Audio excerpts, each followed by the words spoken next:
External structure of kidney, kidney का हम लोग ऑरिजिन, पोजीशन, साइज, और किडनी में बाहर से जो लेयर थे उसके बारे में हम लोग जाने, वो बाहर से अंदर से बाहर के ऊपर कौन सा लेयर होता है। अब हम लोग ये किडनी का इंटरनल स्ट्रक्चर है, ये देखिए आप किडनी का इंटरनल स्ट्रक्चर। किडनी के इंटरनल स्ट्रक्चर में जो होता है, किडनी दो भाग में डिफ्रेंशिएट करता है। तो ये सबसे आउटर भाग जो होते हैं कॉर्टेक्स और इनर भाग को बोलते हैं मेडुला। तो ये कॉर्टेक्स जो है ये आउटर पार्ट है, और ये मेडुला जो है ये क्या है, इनर पार्ट है। ठीक है, इनर पार्ट। अब ये कॉर्टेक्स जो होते हैं, ये कॉर्टेक्स में जो पार्ट्स आते हैं, इसके जो किडनी के जो यूनिट्स होते हैं जिसको बोलते हैं नेफ्रॉन। क्या बोलते हैं, इस तरह से नेफ्रॉन, ये तरह के नेफ्रॉन होते हैं। ठीक है, ये नेफ्रॉन होते हैं, ये नेफ्रॉन्स होते हैं। और ये जो नेफ्रॉन्स जो होते हैं, ये पार्ट्स जो ऐसे करके बना रहे हैं, ये पार्ट, ये पार्ट्स जो होते हैं, ये तो ये जो पार्ट्स होते हैं किडनी का, जो अगला भाग जो होता है, ऊपर का भाग जो होते हैं, जो यूनिट्स जो होते हैं नेफ्रॉन का, वो कॉर्टेक्स में होते हैं। और जो नीचे वाला भाग जो होता है लूप ऑफ पॉलिन, बाद हम लोग देखेंगे वो किसमें होते हैं, मेडुला में। तो ये भाग सबसे पहले बाहर तो देखिए, तो कॉर्टेक्स में कुछ पार्ट आते हैं, कुछ पार्ट जो किडनी के जो यूनिट्स होते हैं कहाँ, मेडुला में आते हैं। अब कौन कौन आते हैं, जैसे आपने दिखा दिया कि कॉर्टेक्स में कौन पार्ट आता है, ये आपका माल्फिडियन बॉडी हमारे है, और ये लिपोफेनिक का होता है मेडुला में। वो भी अलग अलग फंक्शन है, उसको हम लोग बाद में पढ़ेंगे। उसके बाद हमारा जो मेडुला में जब जाएंगे, तो मेडुला में हम लोग जाएंगे तो मेडुला के अंदर क्या होते हैं, ये टिश्यू, इसके अंदर जो है ये करीब करीब 12 से 16, करीब करीब कितना, 12 से 16 कॉनिकल मास होते हैं। कैसे मास होते हैं, इसको क्या बोलते हैं, कॉनिकल मास। ठीक है, इसमें कॉनिकल मास होते हैं कितना, 12 to 16 जो होते हैं कॉनिकल मास। इस कॉनिकल मास को बोलते हैं, जो क्या बोलते हैं इसको, कॉनिकल मास को बोलते हैं रेगुलर पिरामिड। ये पिरामिड लेके ट्रायंगुलर स्ट्रक्चर है, कोन शेप के स्ट्रक्चर होते हैं। ये देखिए आपका यहाँ पे ये इस तरह से बना हुआ है, ये इसकी क्या बोलते हैं, पिरामिड। और ये पिरामिड जो होते हैं ये खुलते हैं जाके इसको क्या बोलते हैं, रीनल पैपिली। और रीनल पैपिली जो होते हैं फिर बाद में ये खुलते हैं किसमें, कैलिक्स में। ये कैलिक्स जो है, तो कैलिक्स जो होते हैं, ये कैलिक्स जो होते हैं, ये पार्ट किसका है, ये वाइट पार्ट है, इसको बोलते हैं पेल्विस। और ये पेल्विस जो होते हैं ये आगे जाके खुलते हैं ये मेजर कैलिक्स में, और ऊपर जाके क्या करते हैं, ठीक है, माइनर कैलिक्स में। तो कैलिक्स दो भाग में, मेजर एंड माइनर। ये कहाँ के पार्ट्स होते हैं, it is the extended part of the pelvic which first leads into major calyx and then it goes to the papilla through minor calyx. So here is the ठीक है, withdrawing so urine already जो form होता है वो क्या करता है, receive करता है, रिसीव करके ये यूरिन को कहाँ ले आता है, पेल्विस पे। पेल्विस से किससे कनेक्ट होता है, ये पेल्विस, फिर जाके ये यूरेटर से, किससे होता है, यूरेटर से आपका कनेक्ट होता है, यूरेटर से फिर चल जाता है। ये आपका हमारा सब्जेक्ट हमारा, तो ये हमारा स्टार्ट करेंगे यहाँ से स्टार्ट होगा, ये सबसे पहले यहाँ बाहर से, उसके बाद हमारा रेनल मेडुला, उसके बाद रेनल पिरामिड, और ये पैपिली, कैलिक्स, और ये कैलिक्स फिर किसका पार्ट होता है, खुल रहा है ये पेल्विस का। अब यहाँ पे एक पार्ट होते हैं, कुछ पार्ट जो होते हैं, देखो आपका ये पार्ट्स होते हैं, जो ये कॉर्टेक्स का पार्ट होते हैं, ये आपके कॉर्टेक्स का पार्ट यहाँ पे आपके अंदर मेडुला में जा रहे हैं। कहाँ जा रहे हैं, ठीक है, the part of the cortex few parts elongate inside towards the medulla region. So this is called, इस एरिया को बोलते हैं, this is called column of Bartini.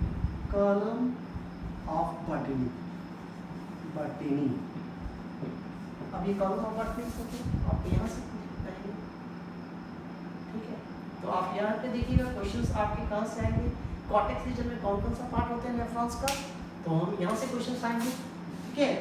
दूसरा होता है रीनल पार्ट में, रीनल पिरामिड्स कितने नंबर्स हो सकते हैं, पैपिला क्या है, कैलिक्स में जो पेल्विस का एक्सटेंडेड पार्ट है टुवार्ड्स कैलिक्स जो पैपिला में जाता है, तो वहाँ से यहाँ से ये इंटरनल स्ट्रक्चर किडनी का आप लोगों सब, ठीक है। आगे बढ़े, उसके बाद हम लोग देखते हैं यूनिट ऑफ किडनी। अब यूनिट ऑफ किडनी में क्या होते हैं, ये आपका जो किसको क्या बोलते हैं, नेफ्रॉन। क्या बोलते हैं इसको, नेफ्रॉन। नेफ्रॉन जो होते हैं ये आपके ये दो तरह के होते हैं, ठीक है। ये नेफ्रॉन कितना होता है, ये यूनिट्स होते हैं, इसको यूनिट फेरस ट्रिब्यूल से बोलते हैं। नेफ्रॉन कंप्लीट सेट होता है, और कुछ पार्ट जो होते हैं, जो टॉप जो पार्ट होते हैं, लास्ट पार्ट यूनिफेरस के वो जो होते हैं वो कलेक्टिंग डक्ट, ठीक है, एक ही डक्ट में खोलते हैं तो उसको यूनिफेरस से बोलते हैं। तो दोनों करीब मोरलेस एक ही, कुछ थोड़ा सा स्ट्रक्चर वाइज थोड़ा सा डिफरेंस है। अब ये कॉर्टिकल न्यूरॉन्स जो होते हैं करीब 80% ऑफ जो है नेफ्रॉन जो होता है, क्या है, नेफ्रॉन जो होते हैं आपके 80 क्या नहीं 85% आप रखिए, 85% नेफ्रॉन जो होते हैं कॉर्टिकल। दूसरा हम लोग कॉर्टिकल न्यूरॉन के बारे में जानेंगे कि ये जो होते हैं इसमें पेरिट्यूबुलर कैपिलरीज होते हैं। क्या है? ट्यूबुलर कैपिलरीज होते हैं। तीसरा जो होते हैं क्या होते हैं, इसमें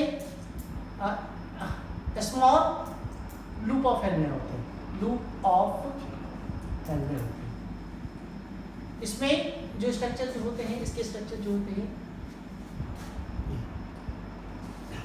तो इसमें वासा रेक्टा एब्सेंट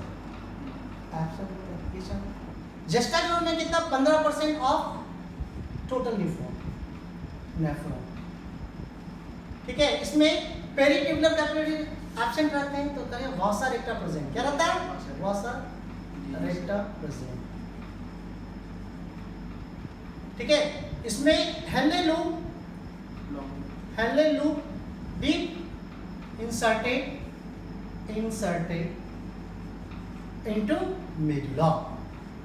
मेडुला में डीप इंसर्टेड रहते हैं। ये हायर वर्टिब्रेट्स में प्रेजेंट रहते हैं, प्रेजेंट इन हायर वर्टिब्रेट्स, जैसे ये मैमल्स में, ठीक है। इसमें ये हम लोग बात पढ़ेंगे कि क्या है इसमें जो जस्टाग्लोबुलर में होते हैं, जो उसमें काउंटर करेंट मैकेनिज्म होते हैं। तो ये क्या करते हैं कि ये हेलने लूप जब डीप होते हैं, जिसके कारण से बड़ा होता है, और इसी कारण से ऑस्मोटिक कंसंट्रेशन बढ़ गया, इसलिए हाइपोटोनिक यूरिन प्रोड्यूस करता है। इसी कारण से क्या करता है? Hypotonic urine produce. तो ये जो टाइप्स हो गया कॉर्टिकल और जस्टाग्लोबुलर। अब आप देखते हैं कि नेफ्रॉन के जो पार्ट्स होते हैं उसमें कौन कौन सा पार्ट होता है। सबसे जो अगला जो भाग होते हैं, आप नेफ्रॉन्स को देखिएगा, नेफ्रॉन को हम लोग सब लोग देखेंगे, तो जो स्ट्रक्चर जो होते हैं नेफ्रॉन का, इस तरह से स्ट्रक्चर अगर नेफ्रॉन को बनाएंगे तो सबसे ज़्यादा ये इस तरह का स्ट्रक्चर है, ये यू शेप का, ये इस तरह का स्ट्रक्चर है, ठीक है। ये इस सब के स्ट्रक्चर होते हैं, और ये इस तरह से ट्विस्टेड कॉन्वोल्यूटेड स्ट्रक्चर होते हैं। कैसा होते हैं? तो ये स्ट्रक्चर जो होते हैं ये इस तरह से कॉन्वोल्यूटेड होते हैं। क्या होते हैं? ये जो स्ट्रक्चर होते हैं ये कॉन्वोल्यूटेड स्ट्रक्चर होते हैं।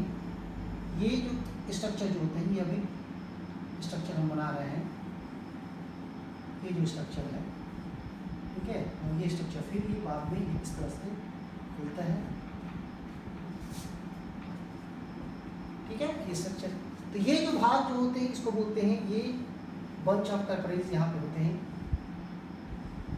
तो ये इसका भाग को बोलते हैं, ये पूरा जो भाग है, पहला भाग जो होते हैं जिसको बोलते हैं यहाँ पे एमबी। क्या बोलते हैं? ये एमबी का मतलब होता है मालफिजियन बॉडी, ठीक है। यहाँ पे क्या है, जैसे मालफिजियन बॉडी, तो इसमें मालफिजियन बॉडी में क्या है, ये तो कैप्सूल है, वोमेंस कैप्सूल, और ये क्या है, ये ग्लोमेरुलस, जो ये बंच ऑफ कैपिलरीज है, और ठीक है एक है। तो यहाँ पे क्या होते हैं, यहाँ पे वोमेंस कैप्सूल क्या है, BC, and glomerulus bunch of capillaries है, इसको क्या बोलते हैं, बंच ऑफ कैपिलरीज, ठीक है। यहाँ पे अब ये जो कैपिलरीज आते हैं, ये जो जहाँ से लेके आता है, जो कैपिलरी खुलता है, इसको बोलते हैं रेनल एफरेंट आर्टरियोल। क्या बोलते हैं? इसको बोलते हैं एफरेंट आर्टरियोल, ए, और इसको बोलते हैं इफरेंट आर्टरियोल। तो इसका जो डायमीटर होता है ये कम होता है, इसका ज़्यादा होता है, तो यहाँ पे प्रेशर क्रिएट करता है। वो हम लोग बाद में पढ़ेंगे कि कैसा प्रेशर होते हैं, उस प्रेशर के कारण फिल्ट्रेशन होता है, प्रोसेस, वो हम लोग बाद में पढ़ेंगे। उसके बाद दूसरा हमारा पीसीटी, इसको बोलते हैं प्रॉक्सिमल कन्वोल्यूटेड, प्रॉक्सिमल कॉन्वोल्यूटेड, मुड़ा हुआ रहता है, कॉन्वोल्यूटेड ट्यूब्यूल, ये कहने का मतलब ये कॉन्वोलेटेड है, यहाँ पे देखिए पीसीटी, इसको बोलेंगे पीसीटी, पीसीटी ये इस तरह से मुड़ा हुआ है कॉन्वोलेटेड। तो ये कहाँ से निकलता है, ये राइज होता है बोमेंस कैप्सूल से, और बोमेंस कैप्सूल से जाके ये कॉन्वोलेट हो जाता है, कॉन्वोलेट होकर क्या करते हैं ये, तो ये क्या करते हैं फिर ये, और कहाँ खुलता है ये लूप ऑफ हैंडले में। तो ये क्या रहता है, ये हम क्या करेंगे, इसमें क्या रहता है कि हेल्प्स इन एब्जॉर्प्शन ऑफ, क्या करता है हेल्प्स इन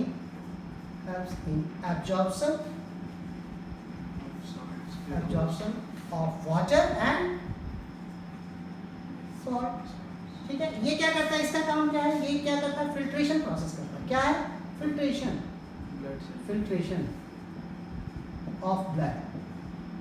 ठीक है, ये फिल्ट्रेशन ऑफ ब्लड करता है। कैसे करता है, तो फिल्ट्रेशन प्रेशर वाइज होते हैं, अल्ट्रा फिल्ट्रेशन होते हैं, तो हम लोग बाद में पढ़ेंगे मैकेनिज्म में। अब हम ये ऑब्जर्वेशन है, इसको भी हम लोग मैकेनिज्म में बाद में पढ़ेंगे। अब ये देख रहे हैं दूसरा जो आ रहा है ये लूप ऑफ हैंडले, ये दो लूप ऑफ हैंडले में है, एक नीचे की ओर जाता है यू शेप का होता है। कैसा होता है यू शेप, यू शेप। ये कैसा है, ये इस तरह से, तो ये नीचे भी जा रहा है और एक ये ऊपर जा रहा है ना। तो यहाँ पे देखिए, यहाँ पे नीचे जा रहा है और ये कहाँ जा रहा है ऊपर। नीचे वाला को डिसेंडिंग लूप डीएल, और ये क्या होता है असेंडिंग लूप। ठीक है, तो ये descending DL and ascending loop, तो इसमें तो ये नीचे क्या करता है, ये क्या करता है फिल्ट्रेट को नीचे की ओर ले जाता है और ये फिल्ट्रेट को ऊपर ले जाता है। यहाँ पे क्या होता है, ये क्या करते हैं कंसंट्रेशन ऑफ द फिल्ट्रेट को करता है, कंसंट्रेशन ऑफ फिल्ट्रेट। ये भी हम लोग पढ़ेंगे कैसे है, बहुत यहाँ पे इंपॉर्टेंट है कैसे वाटर का। ठीक है, यहाँ पे होते हैं कैसे वाटर निकलते हैं, कैसे सॉल्ट यहाँ से निकलते हैं। तो डीएल में वाटर का निकलता है और एल में असेंडिंग लिंक में। तो ये स्ट्रक्चर वाइज हम लोग देख रहे हैं। कलेक्टिंग डक्ट में क्या होते हैं, डीसीटी का एरियाज में जो होते हैं क्या होते हैं, ठीक है, इसमें रीअब्जॉर्प्शन ऑफ वाटर होते हैं। क्या होता है रीअब्जॉर्प्शन ऑफ वाटर। इसमें दो और एक्सटेंड करके क्या बनाते हैं कलेक्टिंग डक्ट, और ये कलेक्टिंग डक्ट और ये कलेक्टिंग ट्यूब्यूल्स, और ये कलेक्टिंग डक्ट्स में जाके ये खुलते हैं, जाके ये डक्ट्स होते हैं वहाँ पे जाके ये खुलते हैं। तो ये पूरे स्ट्रक्चर है ये हमारा नेफ्रॉन का, ये हमारा ये इस तरह के स्ट्रक्चर है। जैसे यहाँ पे ये डीसीटी और ये लूप ऑफ हैंडले इसमें, और ये जो है ये क्या है डीसीटी में ये कलेक्टिंग ट्यूब्यूल सीटी, और ये जो है आपका सीडी का मतलब कलेक्टिंग डक्ट। तो ये पूरे स्ट्रक्चर वाइज लोग और भी देखेंगे इसका स्ट्रक्चर, अभी हम स्ट्रक्चर वाइज में। तो यहाँ पे हम लोग कैसे हैं, तो सबसे पहले आप यहाँ पे आपको कि हम लोग नेफ्रॉन के बारे में जाने। नेफ्रॉन का जो स्ट्रक्चर होता है क्या क्या होते हैं, मॉर्फिजम बॉडी जो बोन्स कॉप्सेल और ग्लोमेरुल्स के बने होते हैं, जिसमें फिल्ट्रेशन प्रोसेस होता है। वो कैसे फिल्टर होता है, हाई प्रेशर पे होता है, वो हम लोग बाद में पढ़ेंगे, अगले में पढ़ेंगे लेक्चर में। उसके बाद पीसीटी और डीसीटी होते हैं, ये कॉन्वोलेटेड होते हैं। तो ये प्रॉक्सिमल पार्ट है, ये डिस्टल पार्ट है, यानी कि ये एंटीरियर पार्ट है, ये पोस्टीरियर पार्ट है। तो ये दोनों में क्या होते हैं reabsorption of water and salt का। तो लूप ऑफ हैंडले क्या होते हैं, यू लूप है, ये लूप है, तो ये नीचे की ओर जाएगा डिसेंडिंग लिंक, ऊपर की ओर जो जाएगा उसको क्या बोलेंगे असेंडिंग लिंक। यहाँ पे कॉन्सेंट्रेशन ऑफ फिल्ट्रेट होता है, यानी कि वाटर का रीअब्जॉर्प्शन होता है, वाटर निकलता है डिसेंडिंग लिंक में, और सॉल्ट क्या करता है निकलता है किसमें असेंडिंग लिंक में। तो ये पूरी हम लोग ये है स्ट्रक्चर।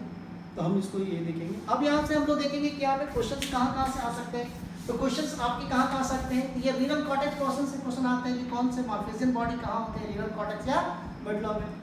ठीक है, या पूछ सकते हैं डीसीटी का क्वेश्चन कहाँ होता है, position of the handle loop in, option देगा कॉर्टेक्स, मेडुला, पेल्विक्स, मेजर का। ठीक है, तो क्या बताएंगे ये हमारा, ठीक है, what is column of botany क्या है। ठीक है, तो ऐसे क्वेश्चन आ जाएगा, part of the cortex which extend into the medulla in between the pyramids is called. तो ऑप्शन दे देगा आपका, आप लोग बना लेंगे यहाँ से भी क्वेश्चन आपके यहाँ से इंपॉर्टेंट है ज़्यादा आने का। फिर है कैलिक्स पोर्शन से आपके क्वेश्चन आ सकते हैं ये आपके। ठीक है, अब यहाँ ये क्वेश्चन इंटरनल स्ट्रक्चर नेफ्रॉन से आपके क्वेश्चन आएंगे। अब फंक्शनल पॉइंट ऑफ से क्वेश्चन आपके रहेंगे, स्ट्रक्चर पॉइंट्स ऑफ से रहेंगे, ये क्वेश्चन रहेंगे। कॉर्टिकल नेफ्रॉन से क्वेश्चन आ सकते हैं कि इसका परसेंटेज कितना होते हैं, उसमें जो कैपिलरीज होता है पेरिट्यूबुलर होता है, सराउंडिंग रहता है, पूरा इसके सराउंडिंग रहेगा कैपिलरी। क्या रहेगा? इसके सराउंडिंग जो कैपिलरीज होगा, इसके सराउंडिंग जो कैपिलरीज डेवलप करेंगे, सराउंडिंग जो है देखिए इसके सराउंडिंग जो है ये जो है यहाँ आके क्या करेगा, इसके सराउंडिंग हो जाएगा ना। तो अब इसके जो सराउंडिंग जो कैपिलरीज हो गए, तो इस कैपिलरीज को क्या बोलेंगे? दिस इज कॉल्ड, इसको क्या बोलेंगे? This is called peritubular capillary. इस कैपिलरीज को हम क्या कहोगे? Peritubular capillary. ठीक है? वासा रेक्टा जो होते हैं ये अब कॉर्टिकल में आ रहा है, वासा रेक्टा इसमें नहीं रहता है, इसमें कॉर्टिकल वाले में, लेकिन जेस्टा क्लोमना में रहता है। वासा रेक्टा क्या रहता है? ये इस तरह रहता है। वासा रेक्टा जो होता है, जो लूप ऑफ हेनले होते हैं, कि लूप ऑफ हेनले जो डीप होता है मेडुला की तरफ, तो उसके सराउंडिंग जो कैपिलरीज होते हैं उसको बोलते हैं वासा रेक्टा। ये हमारा अलग से पढ़ना है काउंटर करंट मैकेनिज्म, जिसमें कंसंट्रेशन ऑफ द यूरिन को हाइपोटोनिक करते हैं, तो ऑस्मोटिक कंसंट्रेशन यहाँ बढ़ाते हैं, उसमें ऑस्मोटिक ग्रेडियंट इसको बढ़ते हैं। तो वो हम लोग अलग से काउंटर करंट मैकेनिज्म पढ़ेंगे, वो अलग है, बड़ा इंटरेस्टिंग है, इसको हम लोग अलग से ही एक टॉपिक में पूरी पढ़ेंगे। तो क्वेश्चंस यहाँ से भी आ सकते हैं कि कितना परसेंट होते हैं, बहुत सारे रेक्टा किसमें प्रेजेंट होते हैं। ठीक है, इसमें जो जेस्टा होते हैं कहाँ डीप इंसर्टेड कहाँ पे होते हैं, विच पार्ट, तो ये भी हो सकता है कॉर्टेक्स, मेडुला, ये सब कैरिज, नॉन ऑफ दिस, ऐसे क्वेश्चन, ये सब क्वेश्चन आपके ऐसे। तो आपका ये पूरा लेक्चर है, ठीक है, जो इंटरनल स्ट्रक्चर और नेफ्रॉन के बारे में हम लोग बता दिए। अब हम लोग स्टार्ट करेंगे physiology of excretion. Next class क्या है, हम लोग स्टार्ट करेंगे physiology of physiology of excretion. अब देखिए फिजियोलॉजी ऑफ एक्सक्रीशन पूरी आपका इसमें पढ़ना है। इस फिजियोलॉजी ऑफ एक्सक्रीशन में क्या पढ़ना है? पहला तो हम फॉर्मेशन ऑफ यूरिया, क्या पढ़ना है? फॉर्मेशन ऑफ यूरिया, क्योंकि हम लोग यूरोटेलिक है, यूरिया क्योंकि हमारे बॉडी में अमोनिया रहता है, तो हम लोग अमोनिया से यूरिया को बना लेते हैं। तो हम लोग क्या करते हैं, यूरिया साइकिल चलता है, यूरिया बनाते हैं। दूसरा फॉर्मेशन कैसे होता है ये जानना है। दूसरा हम लोग को जानना है फॉर्मेशन ऑफ, जब यूरिया बन जाएंगे तो यूरिया को क्या करेंगे? यूरिन बनाएंगे। Formation of urine. अब यूरिन कैसे है? जैसे यहाँ पे पूरा यूरिन बना, जैसे यहाँ पे यह यूरिन बना, तो यहाँ पे जो यूरिन है ये यूरिन है, यूरिन कैसे यहाँ पे बन के आ गया? तो किडनी में कैसे यूरिन बना? तो ये फॉर्मेशन ऑफ यूरिन, ये पूरा ये सेक्शन हमारा, ये पूरा ये सेक्शन हम लोग को ये पढ़ना है, पूरा डिटेल में पढ़ना है, पूरी फंक्शन है ये, इसमें हम लोग इसको नेक्स्ट क्लास में हम लोग पढ़ेंगे। और ये पूरी स्ट्रक्चर ठीक है। ये वीडियो आप लोग को पसंद आया होगा, ठीक है, तो आप इसको लाइक करें। Thank you.